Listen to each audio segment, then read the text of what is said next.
Good morning बच्चों। PYQ की second series पर आपका हार्दिक स्वागत है, अभिनंदन है। आइए, हम लोग कल डिस्कस कर चुके थे प्रीवियस ईयर क्वेश्चंस के फर्स्ट सीरीज के बारे में, बातचीत हो चुकी थी। आज हम प्रीवियस ईयर क्वेश्चंस के सेकंड सीरीज के बारे में बात करेंगे, यानी कि केमिकल रिएक्शन एंड इक्वेशन की फर्स्ट सीरीज में 10 क्वेश्चंस की एक सीरीज हम लोगों ने सॉल्व की थी। सीरीज नंबर 2 पर आज बात करेंगे, जहां पर हमें मिलेगा कि सीबीएसई बोर्ड के प्रीवियस ईयर्स के क्वेश्चंस ही हम सॉल्व करेंगे। आइए देखते हैं इसमें क्या है। कुछ क्वेश्चंस फिर थर्ड सीरीज होगी, फोर्थ और फिफ्थ, इस तरह से 5 सीरीज हम आपको सॉल्व कराएंगे। इसके बाहर क्वेश्चन नहीं आएगा, आप निश्चिंत होकर के अगर इतना भी क्वेश्चन देख लेते हैं तो अत्युत्तम है। आइए, सबसे पहले हम फर्स्ट सीरीज पे चलते हैं। फर्स्ट क्वेश्चन पे आते हैं। क्वेश्चन दिया गया, in which of the following the identity of initial substance remains unchanged. कहा यह गया कि ये 4 ऑप्शन आपके सामने दिए जा रहे हैं। इन 4 ऑप्शन में से आपको ये बताना है कि इनमें से कौन सा ऐसा है जिसमें इनिशियल सब्सटेंस रिमेन अनचेंज। आपको याद हो तो ये कुछ और नहीं, ये बेटा फिजिकल चेंज पूछ रहा है। हमने फिजिकल चेंज के डेफिनेशन में ये बताया था आपको कि जिसमें इनिशियल कंपोजिशन में कोई चेंजेस नहीं होता है, ठीक है। तो वो क्या लिखा गया, इनिशियल सब्सटेंस रिमेन्स अनचेंज, मतलब जो इनिशियल सब्सटेंस होता है उसमें कोई बदलाव नहीं होता, वो वैसे के वैसे बना रहता है। तो पहला चीज है कर्लिंग ऑफ मिल्क, जरा गौर करिएगा। कर्लिंग ऑफ मिल्क, दूध से दही का बनना, यह एक केमिकल चेंज है, इसमें कंपोजिशन बदल जाता है। Formation of crystals by the process of crystallisation, crystal का फॉर्मेशन होना क्रिस्टलाइजेशन प्रोसेस से, क्या है ये, क्या इसमें भी ये फिजिकल चेंज है या केमिकल चेंज है। हमें समझ में आता है कि यह एक फिजिकल चेंज है। हम कहते हैं स्टेट्स में जो चेंजेज हो रहे हैं, हमने बताया था ना, melting of wax, burning of wax. Burning of wax में हमें फिर कुछ मिल नहीं रहा था, वो क्या हो गया था, केमिकल चेंज। लेकिन जो फेज बदल रही थी, melting of ice, melting of anything, ये जो था ये क्या है, यह एक फेज चेंज का केस है। और फेज चेंज टेम्परेचर देने पर आप सॉलिड से लिक्विड में जाते हैं, लिक्विड से गैस, लिक्विड से अगर आपको सॉलिड में आना है तो आप क्या कर देते हैं, फ्रीज कर देते हैं। वही कहानी इसमें बताएगी। तो formation of crystals by the process of crystallisation, यह एक हमें अभी लग रहा है कि यह एक फिजिकल चेंज है। कहते हैं आगे, fermentation of sugar, fermentation of grapes, ये क्या है, यह एक केमिकल चेंज है। डाइजेशन ऑफ फूड, यह भी एक केमिकल चेंज है। तो correct option will be B, formation of crystals by the process of crystallization. It is a type of physical change in which the initial composition of any substance remains unchanged. तो पहला question में इसका option क्या हो गया, B वाला। इसका मतलब बी वाला ऑप्शन आपका बिल्कुल एक्यूरेट है, करेक्ट है। तो पहले क्वेश्चन को हम इस तरह से सॉल्व कर लेते हैं। अगर हम कहते हैं इसमें हम सेकंड की तरफ मूव करें तो सेकंड क्वेश्चन हमारा क्या बनेगा, जरा देखिएगा। सेकंड क्वेश्चन में एक छोटा सा पार्ट छूट गया था, ठीक है, उसमें हम लिख देते हैं। सेकंड क्वेश्चन ये है कि इसमें आपको पूछा है कि the reducing agent will be, यानी कि इस रिएक्शन में रिड्यूसिंग एजेंट क्या होगा, यह क्वेश्चन था। इसमें एक पार्ट मिस हो गया था। Study the following chemical reaction, कहा यह गया कि एक केमिकल रिएक्शन आपको दिखाया गया जहां पर सोडियम के साथ वाटर का ट्रीटमेंट करके कॉस्टिक सोडा प्लस हाइड्रोजन बनाते हैं। कहते हैं सोडियम के साथ वाटर का ट्रीटमेंट करके बेटा कॉस्टिक सोडा प्लस वाटर बनाते हैं, सही बात है। क्वेश्चन में आपको दिया गया the reducing agent will be, ये यहां होना चाहिए, the reducing agent will be. इस क्वेश्चन में रिड्यूसिंग एजेंट होगा क्या, हमने कहा कि ये सोडियम है, इसमें हमने वाटर का ट्रीटमेंट किया। जब हमने इसमें वाटर का ट्रीटमेंट किया बेटा, तो हम क्या पाते हैं, NaOH प्लस H2, ठीक है, H2 गैस हमारी बाहर निकल रही है। अब हमें समझना है कि इसमें रिड्यूसिंग एजेंट क्या होगा। तो सोडियम से हम क्या पा रहे हैं, सोडियम हाइड्रोक्साइड, और वाटर से क्या पा रहे हैं, हाइड्रोजन। हम अगर इस केस को समझाएं तो इसमें क्या हो रहा है, इस केस में आप देख रहे हो रिमूवल ऑफ हाइड्रोजन हो रहा है, सॉरी रिमूवल ऑफ ऑक्सीजन हो रहा है। इस केस में क्या है, removal of oxygen, oxygen remove हो रही है। और सोडियम से सोडियम हाइड्रोक्साइड में देख रहे हैं, तो इस केस में हम क्या कहेंगे, इसमें हम कहते हैं एडिशन ऑफ ऑक्सीजन। आप किसी एक के ही रिस्पेक्ट में बात करेंगे, चाहे ऑक्सीजन के चाहे हाइड्रोजन के। अब कुछ लोगों के दिमाग में आ रहा है सर हाइड्रोजन जुड़ भी तो रहा, नहीं बेटा, यहां पर अगर हाइड्रोजन के रिस्पेक्ट में बात करोगे तो यहां बात नहीं हो पाएगी। तो कुल मिलाकर हमने कहा इसमें एडिशन ऑफ ऑक्सीजन है, इसमें रिमूवल ऑफ ऑक्सीजन है। तो ये हमारा क्या हो जाएगा, addition of oxygen is known as oxidation, whereas removal of oxygen is known as reduction। अगर ऑक्सीजन का रिमूवल हो रहा है तो उसे हम क्या कहते हैं, रिडक्शन कहते हैं।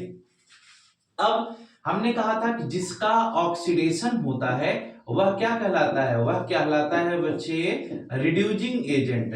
तो जिसका ऑक्सीडेशन हो रहा है, ऑक्सीडेशन किसका हो रहा है, सोडियम का, तो ये सोडियम हमारा क्या हो जाएगा, रिड्यूसिंग एजेंट, और ये वाटर क्या बन जाएगा, ऑक्सीडाइजिंग एजेंट। हमसे क्या क्वेश्चन पूछा गया था कि रिड्यूसिंग एजेंट कौन है, तो ये हमारा पहला क्या हो जाएगा, करेक्ट ऑप्शन हो जाएगा, यानी इस केस में सोडियम हमारा रिड्यूसिंग एजेंट कहा जाएगा। शायद ये बात आपको समझ में आ जानी चाहिए। आइए नेक्स्ट पार्ट में हम आगे की तरफ बढ़ते हैं। अगला क्वेश्चन हमारा क्या है, इस पर बात करेंगे। जरा देखिए नेक्स्ट क्वेश्चन में, देखिए बड़ा ही प्यारा सा सवाल है, what happened on chlorination of methane, यानी कि जब हम मेथेन का क्लोरीनेशन कराते हैं तो प्रोडक्ट क्या बनता है। ये मेथेन है CH4, इसका जब आप क्लोरीनेशन कराएंगे यानी Cl2 का एडिशन कराते हैं, तो Cl2 का एडिशन कराते हैं तो बेटा ये आपको याद हो तो ये रिएक्शन आपने पढ़ा था, इसे हम सब्स्टिट्यूशन रिएक्शन कहते थे, ठीक है। ये CH3Cl प्लस HCl बन जाता है, और अगर इसी रिएक्शन को आप आगे प्रमोट करते चले गए यानी कि Cl2 का एडिशन कराते गए तो दूसरी केस में आप क्या पा जाते हो, CH2Cl2 पाते हो और HCl बाहर निकल जाता है। अगर इसको और आगे ले जाते हो तो आपने कहा जो CH2Cl2 है उसमें फिर से अगर Cl2 का एडिशन कराते हो तो यहां से आपको क्लोरोफॉर्म मिल जाता है CHCl3 और साथ में प्रोडक्ट में HCl मिल जाता है। फिर किसी ने कहा कि ये जो CHCl3 दिया गया बेटा, अगर इसमें फिर से Cl2 का एडिशन कराते हो तो क्या मिलेगा, तो ये हुआ कि उस केस में CCl4 मिल जाता है और साथ में HCl मिल जाता है। अब देखिए कितने मोल क्लोरीन का एडिशन कराते हैं इस बात पर डिपेंड करता है। ये हमारा क्या हो गया, क्लोरोमेथेन या मिथाइल क्लोराइड या डाइक्लोरोमेथेन, ट्राइक्लोरोमेथेन, टेट्राक्लोरोमेथेन, ऐसे करके हम इसको पढ़ सकते हैं। कहा गया what happened on chlorination of methane, methane का क्लोरीनेशन करने पर क्या होगा, तो हम कहते हैं जब मेथेन का क्लोरीनेशन होगा तो हम एक ही मोल की बात लेंगे तो मिथाइल क्लोराइड का फॉर्मेशन हो जाता है। यह एक सब्स्टिट्यूशन रिएक्शन कहा जाता है। क्या कहलाएगा, सब्स्टिट्यूशन रिएक्शन कहा जाएगा। अब हम इसके बाद थर्ड के बाद फोर्थ क्वेश्चन पे चलते हैं। फोर्थ क्वेश्चन है कि what is observed when silver chloride is exposed to sunlight. बड़ा प्यारा सा सवाल है, देखिए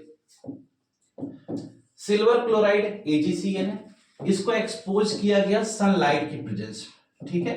जब इसको हम सनलाइट की प्रेजेंस में रखते हैं तो बेटा क्या होता है, ये फोटो डिकम्पोजिशन रिएक्शन की केस है तो Ag और Cl2 बनेगा, ठीक है। सिल्वर क्लोराइड से सिल्वर ऑब्टेन हो गया, इसका मतलब क्या हुआ, क्लोरीन बाहर हो गया। तो यह अगर हम AgCl को सनलाइट की प्रेजेंस में रखते हैं तो ये इस तरह से आ जाता है। इसका कलर कैसा रहता है, इसका कलर व्हाइट बताया गया, और ये कैसा हो जाता है, सिल्वर जब आता है तो ग्रे कलर का हो जाता है, तो कलर में भी चेंजेस हो गए। तो हमने कहा सिल्वर क्लोराइड को जब सनलाइट की प्रेजेंस में एक्सपोज कर देते हैं या रख देते हैं तो Ag+Cl2 का फॉर्मेशन हो जाता है, जैसा आपको बताया गया, ठीक है। अब जरा और आगे चलते हैं, नेक्स्ट पार्ट में हम क्या डिस्कस करेंगे। फिफ्थ क्वेश्चन हमारा क्या है, हम कहते हैं right the chemical equation of double displacement reaction which is also, ये बड़ा इंपॉर्टेंट क्वेश्चन है, बड़ा अच्छा क्वेश्चन है। देखिए एक ऐसे डबल डिस्प्लेसमेंट रिएक्शन का नाम आपको बताना है। कहते हैं कि जो न्यूट्रलाइजेशन रिएक्शन भी हो, और बी वाला है कि एक ऐसे डबल डिस्प्लेसमेंट का रिएक्शन का नाम बताना है जो प्रेसिपिटेशन रिएक्शन हो। तो सबसे पहले हम एक डबल डिस्प्लेसमेंट में रिएक्शन के बारे में पढ़े हैं, तो हम कहते हैं कोई ऐसा लिखते हैं जिसमें वह न्यूट्रलाइजेशन भी हो, डबल डिस्प्लेसमेंट भी हो। सपोज करिए हमने कहा HCl का ट्रीटमेंट अगर हमने NaOH के साथ कराया, ठीक है, तो हम जब ये ट्रीटमेंट कराते हैं तो हम क्या पाते हैं, H+Cl- Na+OH-, ऐसे करके ब्रेक करते थे ना, तो हमने कहा कि NaCl बन जाएगा और HOH मिल करके क्या बना लेगा, H2O बना लेगा। कहें हाँ ठीक तो है, लेकिन क्या यह न्यूट्रलाइजेशन है, यह डबल डिस्प्लेसमेंट तो है, इसमें संशय का विषय नहीं है। क्या यह न्यूट्रलाइजेशन है, हाँ बिल्कुल यही न्यूट्रलाइजेशन है। आपको कहा गया था ना जब किसी एसिड और बेस को हम आपस में रिएक्ट कराते हैं तो वह क्या होता है, न्यूट्रलाइजेशन रिएक्शन कहलाता है। Cl एक एसिड हो गया, NaOH एक बेस हो गया, एसिड बेस का ट्रीटमेंट कराया, यह एक सॉल्ट मिला सोडियम क्लोराइड, वाटर रिमूव हो रहा है, हमने कहा यह एक न्यूट्रलाइजेशन रिएक्शन भी है और यह एक डबल डिस्प्लेसमेंट रिएक्शन भी है। तो इस तरह से हम कह सकते हैं जब कॉस्टिक सोडा को हाइड्रोक्लोरिक एसिड के साथ ट्रीट कराया तो ये बन गया। ये इवन आप ये भी कह सकते हो बेटा कि कोई भी आप एसिड बेस का रिएक्शन कराओगे तो न्यूट्रलाइजेशन का केस हो जाएगा, बस इतना ध्यान रखना है। और इसी में आप एक रियल न्यूट्रलाइजेशन रिएक्शन होता है, वो क्या होता है, जब एसिड का H प्लस बेस के OH माइनस से ट्रीट करता है तो उसे हम रियल न्यूट्रलाइजेशन कह देते हैं। आइए इसके बाद बी वाले पार्ट पे हम चलते हैं। ए वाला तो हमारा हो गया, ए वाला ये हो गया। बी वाले पार्ट पे हम चलते हैं, तो बी वाला कहता है कि वह प्रेसिपिटेशन रिएक्शन भी होना चाहिए, अपना वही पुराना वाला, कौन, PbNO3 का होल ट्वाइस। ये क्वेश्चन बहुत पूछा गया है प्रीवियस ईयर्स में, सबसे इंपॉर्टेंट क्वेश्चंस में आ रहा है ये क्वेश्चन। अलग अलग तरीके से घुमा घुमा के कई बार पूछा गया एग्जाम में। जरा देखिए, अगर हम कहते हैं यह डिस्प्लेसमेंट है क्या, हाँ Pb2 प्लस, और ये क्या हो जाएगा NO3 माइनस, ये क्या है KI है, तो ये क्या हो जाएगा बेटा K प्लस, और ये हो गया I माइनस। हम कहते हैं PbI के साथ मिलकर के क्या बना लेगा, PbI2 बनाएगा, और पोटेशियम नाइट्रेट के साथ मिलकर के KNO3 बना लेगा। बेटा ये जो PbI2 है, ये जो बना, इसी को हम क्या कहते हैं, यह हमारा एक PPT का फॉर्मेशन करता है। ये क्या करेगा, प्रेसिपिटेट बनाता है। जरा देखना, ये येलो पीपीटी का फॉर्मेशन करता है, येलो प्रेसिपिटेट इसी से ऑब्टेन हो जाता है। और KNO3 क्या है, पोटेशियम नाइट्रेट है। तो ये जो PbI2 है, इसमें प्रेसिपिटेट बना ना, तो कोई भी ऐसा रिएक्शन जिसमें प्रेसिपिटेट का फॉर्मेशन होता है वह प्रेसिपिटेशन रिएक्शन कहलाता है। इसका मतलब कि इसमें प्रेसिपिटेट बन गया। यह एक डबल डिस्प्लेसमेंट रिएक्शन है जो प्रेसिपिटेशन रिएक्शन भी कहा जाएगा। ठीक है, ये हम इस प्रकार से पढ़ते हैं। अब हम कहते हैं किसी में हम और आगे चलेंगे, तो नेक्स्ट क्वेश्चन में क्या डिस्कस करेंगे उसके बारे में देखना। अब हम कहते हैं, अगर हम और आगे चलते हैं, आगे चलने का मतलब ये हुआ, ये कुछ इस प्रकार से। अगला टॉपिक आपका छठे क्वेश्चन पे चलते हैं। ये देखिए, 6 वाले क्वेश्चन पे अगर हम आ गए तो क्या पढ़ेंगे। 6 वाला क्वेश्चन हमारा ये। अब हमने कहा कि अगर 6 वाला क्वेश्चन हमारा ये है, तो इसमें क्या लिखा गया, कहते हैं mention with reason the colour changes observed when silver chloride is exposed to sunlight. देखिए फिर से वही क्वेश्चन आया, फिर से same to same question repeat होता है। तो रिपीट पे कैसे हुआ जरा देखना। कहते हैं कि सिल्वर क्लोराइड यानी कि AgCl, ठीक है, एक्सपोज टू सनलाइट यानी कि सनलाइट की प्रेजेंस में जब इसे रखा गया तो ये क्या हो गया, Ag सेपरेट हो गया बेटा, Cl2 सेपरेट हो गया। इसका कलर क्या हो जाएगा, ग्रे हो जाएगा। इसका कलर क्या था, व्हाइट था। तो जब हम इसको रखते हैं तो इसके अंदर फोटो डिकम्पोजिशन रिएक्शन पाया जाता है, इसलिए ऐसा इसमें हुआ। दूसरा, copper powder is strongly heated in the presence of oxygen. बेटा कुछ नहीं है, कॉपर को जब ऑक्सीजन की प्रेजेंस में हीट करेंगे तो ये कॉपर ऑक्साइड का फॉर्मेशन करता है, यानी क्यूप्रिक ऑक्साइड CuO। यह कैसा होता है, यह ब्लैक कलर का होता है, ठीक है। और ये जो कॉपर है ये रेडिश ब्राउन कलर का होता है, यानी कि रेडिश ब्राउन कलर के कॉपर में हमने जब ऑक्सीजन का एडिशन कराया तो हमने कॉपर ऑक्साइड पाया। तो जो कॉपर ऑक्साइड बन रहा है वो कैसा है, वो ब्लैक कलर का आ गया। इस प्रकार से हम इसको समझते हैं। किसी ने फिर कहा a piece of zinc is dropped in copper sulphate solution, यानी एक जिंक के छोटे से टुकड़े को हमने किस में ड्रॉप कर दिया, कॉपर सल्फेट के सॉल्यूशन में ड्रॉप कर दिया। तो ये जिंक है और ये कॉपर सल्फेट है, ठीक है। इसका सॉल्यूशन अगर हम लेते हैं तो ये ZnSO4 बन जाएगा और यहां से कॉपर सेपरेट हो जाएगा। Copper sulphate CuSO4.5H2O copper sulphate pentahydrate आपने सुना होगा। ये कैसा होता है, ये ब्लू कलर का एक सॉल्यूशन बनता है। यहां जाने पर जिंक सल्फेट का कलर चेंज हो जाता है, यानी कलरलेस या व्हाइट फेड कलर का हो जाता है, व्हाइट फेड कलर आप कह सकते हैं। तो ये ब्लू से आगे बढ़ गया तो यहां जिंक ने कॉपर को डिस्प्लेस कर दिया, तो इसका मतलब यह एक डिस्प्लेसमेंट रिएक्शन है। इसका मतलब जिंक ऊपर है कॉपर नीचे है, ये भी आप कह सकते हो। इधर क्या हुआ, ये तो कॉम्बिनेशन हो गया, ये फोटो डिकम्पोजिशन हो गया। तो रिएक्शन का नाम भी आपको मालूम होना चाहिए, ठीक है। आगे चलते हैं, नेक्स्ट क्वेश्चन हम देखेंगे। अगला क्वेश्चन हमारा क्या होगा, जरा उस पर गौर करिए। ये आ गया आपका नेक्स्ट क्वेश्चन। इसमें बड़ा प्यारा सा क्वेश्चन दिया कि 2 ग्राम ऑफ, ये भी क्वेश्चन बड़ा इंपॉर्टेंट है। कम से कम अगर हम देखते हैं तो कुछ नहीं तो 7-8 बार तो आया ही है ये क्वेश्चन आपका CBSE बोर्ड में 7 से 8 बार आया है। जरा देखिए, 2 gram of ferrous sulphate crystals are heated in a dry boiling tube, यानी फेरस सल्फेट के क्रिस्टल्स को हम 2 ग्राम लेते हैं और एक ड्राई बॉइलिंग ट्यूब में हम इसको क्या करते हैं, हीट करते हैं। तो हमने कहा फेरस सल्फेट के क्रिस्टल यानी FeSO4.7H2O, यानी कि फेरस सल्फेट हेक्साहाइड्रेट सेप्टाहाइड्रेट इसे बोलते हैं। जब हम इसे हीट करते हैं बेटा, और हम कहते हैं एक ड्राई टेस्ट ट्यूब में इसे हीट करते हैं। तो जब हम इसे हीट करते हैं तो प्रोडक्ट में क्या बनता है, Fe2O3 बन जाता है। क्या बनेगा प्रोडक्ट में, Fe2O3 बन जाएगा। और साथ में क्या आता है, साथ में SO2 प्लस SO3 आ जाता है। ठीक है, अब इसके नंबर आप मोल्स हम आगे पीछे कर सकते हैं। ये हाइड्रेट की कंडीशन है, ठीक है, ये हाइड्रेटेड सॉल्ट होता है, ये अभी एसिड बेस सॉल्ट चैप्टर में पढ़ाएंगे। इसको हमने हीट किया तो Fe2O3 SO2 और SO3 बना। तो यहां से कहा गया लिस्ट एनी टू ऑब्जर्वेशन। आपने ऑब्जर्व क्या किया, ऑब्जर्व हमने ये किया कि यह एक थर्मल डिकम्पोजिशन रिएक्शन है, इसमें SO2 गैस बाहर निकल रही है, फेरिक ऑक्साइड का फॉर्मेशन हो रहा है, यह एक केमिकल रिएक्शन है। ये हमारा पहला पॉइंट हो गया, हमने ये ऑब्जर्व किया। Name the type of chemical reaction taking place. ठीक है, बी वाले में अगर हम बात करते हैं कि कौन से तरह का केमिकल रिएक्शन यहां पर टेक प्लेस कर रहा है, तो हम इसे कहते हैं हीट करने से है, तो ये इसका मतलब थर्मल डिकम्पोजिशन रिएक्शन कहलाएगा। क्या कहलाएगा बेटा, थर्मल डिकम्पोजिशन रिएक्शन के नाम से जाना जाएगा। यानी इस केस में कौन सा रिएक्शन आ रहा है, थर्मल डिकम्पोजिशन। सी वाले पार्ट में आते हैं, राइट बैलेंस केमिकल इक्वेशन। अगर हम बैलेंस केमिकल इक्वेशन की बात करते हैं तो हम ये .7H2O नहीं लिखते हैं, डायरेक्ट हम अगर लिख के आपको दिखाएं तो ये क्या हो जाएगा, इसको हमने हीट कर दिया। जब हमने इसको हीट किया तो यहां से प्रोडक्ट क्या आ गया, Fe2O3 plus SO2 plus SO3, ये आ गया। अब जरा देखो, जब इसे बैलेंस करोगे तो आयरन कितना है, 2 है, तो आयरन कितना है, 1, तो 2 कर दिया। ठीक है, और आयरन को 2 करते ही सब बैलेंस हो गया। देखिए आयरन 2 है, आयरन 2 है, सल्फर कितना हुआ, 2, 1 2 4, 4 2 जा 8, 2 3 2 5 3 8, इसका मतलब ऑक्सीजन हमारा 8 हो गया। यह एक बैलेंस सिचुएशन हो गई।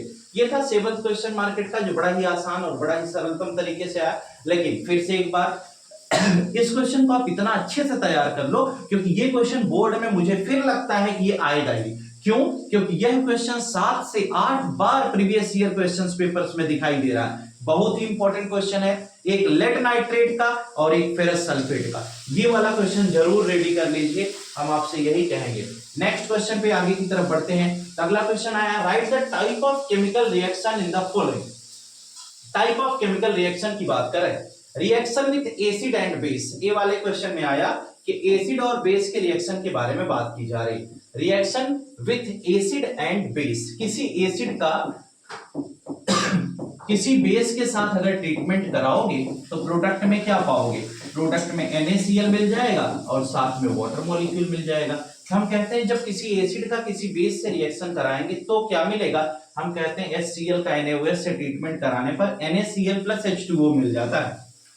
दूसरा, ये कौन सा रिएक्शन है बेटा, अगर हम इसकी बात करें reaction with acid and base, simple सी बात करेंगे तो न्यूट्रलाइजेशन रिएक्शन है। दूसरी बात करेंगे तो डबल डिस्प्लेसमेंट रिएक्शन है ना।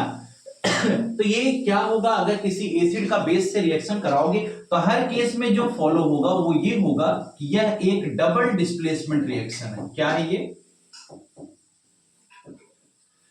दूसरा है कि rusting of iron, Fe plus O2 3O2 करके हम बैलेंस करते हैं, .XH2O, आगे जाकर के क्या बनाता है Fe2O3 .XH2, यही रस्टिंग ऑफ आयरन का एग्जांपल है। इसे हम क्या कहते हैं, इसे हम हाइड्रेटेड फेरिक ऑक्साइड का नाम देते हैं।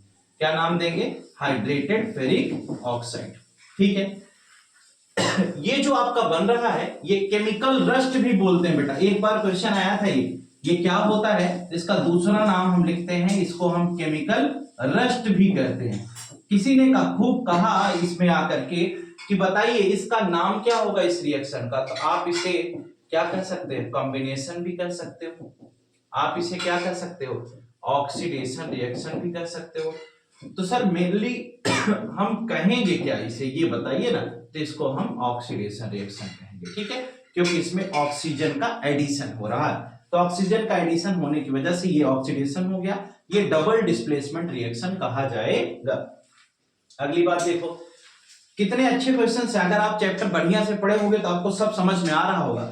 ठीक है, नेक्स्ट क्वेश्चन में आते हैं, तो हम क्या डिस्कस करते हैं जरा देखना, ये वाला हो गया आपका, ये वाले पे आगे कहा गया identify the products formed when 1 ml of dilute HCl is added to 1 gram of sodium metal. यह एक प्रैक्टिकल बेस्ड क्वेश्चन दिया गया है, तो कहते हैं कि अगर डाइल्यूट HCl, हम HCl ले लेते हैं, HCl के साथ हम सोडियम मेटल का ट्रीटमेंट कराते हैं। एक टेस्ट ट्यूब लिया, उस टेस्ट ट्यूब में 1 ml हमने क्या लिया, डाइल्यूट HCl लिया, उसमें एक छोटा सा सोडियम का टुकड़ा 1 ग्राम सोडियम को उसमें डाल दिया।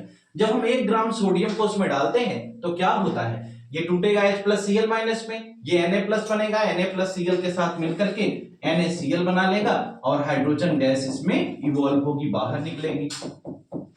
ठीक है, तो ये क्या हुआ, प्रोडक्ट में क्या आ गया, सोडियम क्लोराइड ऑब्टेन हो जाता है। इस प्रकार से हम क्या करेंगे बेटा, ये 9th क्वेश्चन आसानी से सॉल्व कर सकते हैं। जब हम एक टेस्ट ट्यूब, जैसे ये एग्जांपल में क्वेश्चन भी आ जाता है कभी कभी, एक टेस्ट ट्यूब लिया, उसमें क्या किया, डाइल्यूट HCl डाल दिए, ठीक है, उसी में एक सोडियम का छोटा सा टुकड़ा डाल देते हैं। जब ऐसा करेंगे ना तो यहां से H2 गैस इवॉल्व होती है। माचिस की तीली लगा करके आप इसे पॉपअप साउंड के द्वारा चेक भी कर सकते हैं, क्या सर हाइड्रोजन ही है वो या कोई और गैस तो नहीं। जरा देखिए, what happened when limestone is strongly heated. इसी के साथ इस सीरीज का लास्ट क्वेश्चन कोशिश करेंगे, आप बताएंगे what happened when limestone is strongly heated. तो हमने कहा कि अगर हमें लाइमस्टोन किसे कहते हैं, CaCO3 यानी कैल्शियम कार्बोनेट को, जब हम इसको हीट करते हैं तो हीटिंग के बाद हमें क्या मिलता है बेटा, हम जब इसको हीट करते हैं तो हमें प्रोडक्ट में मिलता है CaO और साथ में मिलता है CO2, यानी CaO और CO2 का फॉर्मेशन होता है। CaO को हम क्या कहते हैं, क्विक लाइम कहते हैं। क्या कहेंगे, क्विक लाइम कहेंगे। ठीक है, ए के बाद बी वाले पे आते हैं, कहा गया quick lime is added to water. ये तो थर्मल डिकम्पोजिशन रिएक्शन हो गया। ठीक है, हम कहते हैं कि अगर क्विक लाइम को वाटर से ट्रीट किया जाए तो क्या बनेगा, कहते हैं इस केस में CaOH का होल ट्वाइस बन जाता है और हीट एनर्जी बाहर निकल रही है। तो ये क्या होगा, पहला वाला क्या कहलाएगा, थर्मल डिकम्पोजिशन रिएक्शन, और दूसरा वाला क्या कहलाएगा, बी वाला। बेटा जरा सोच के बताओ, ये तो आपका एक तो हो गया हाइड्रेशन इसका हो रहा है, हीट बाहर निकल रही है, तो आप इसे क्या कह दोगे, एक्सोथर्मिक रिएक्शन कह दोगे। क्या कहोगे, एक्सोथर्मिक रिएक्शन। और आप इसका दूसरा नाम कॉम्बिनेशन भी तो कह सकते हो, चाहे एक्सोथर्मिक कह दो चाहे आप कॉम्बिनेशन रिएक्शन कह दो। इस तरह से आप इसको भी क्लियर कर सकते हो कि लाइमस्टोन को स्ट्रांगली हीट करेंगे तो क्या होगा, क्विक लाइम अगर पानी में मिला देंगे तो क्या होगा। शायद ये बात आपके समझ में आ जानी चाहिए। ये था क्वेश्चन। टोटल 10 आपको क्वेश्चंस कराए गए सीरीज नंबर 2 में। उम्मीद करता हूं कि आपको अच्छी लगी होगी। अब देखो जितना पोर्शन हम पढ़ते चल रहे हैं इसी को आपको क्लियर करके रखना है।